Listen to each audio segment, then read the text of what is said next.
The committee will be co-chaired by the Deputy President and the Honorable Senator Dr. Oburu Odinga, the elder brother of our departed leader.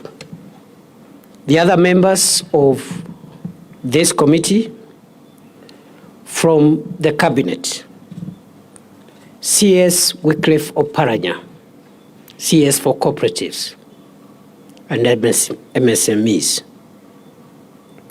CS Soipan Tuya, CS for Defense. CS Aden Duale, CS for Health. And the Attorney General, Dorcas Oduor.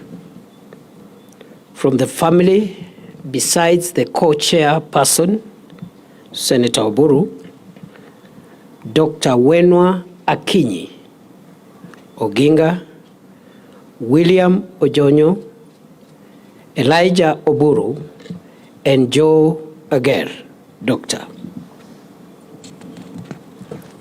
From the ODM party, Professor Anyang' Nyong'o, the Governor of Kisumu County,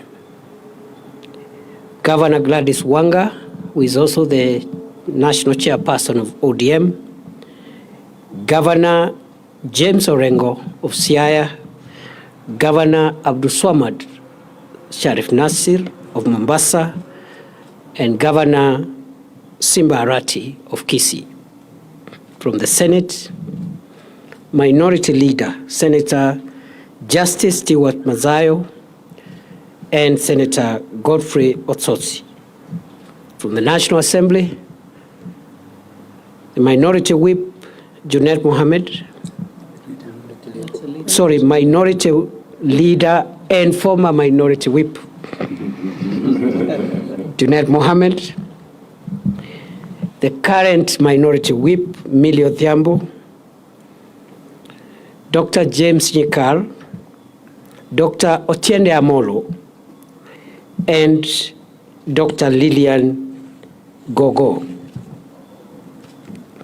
The secretary to the committee will be the Principal Secretary for Internal Security and National Administration, Dr. Raymond Amollo.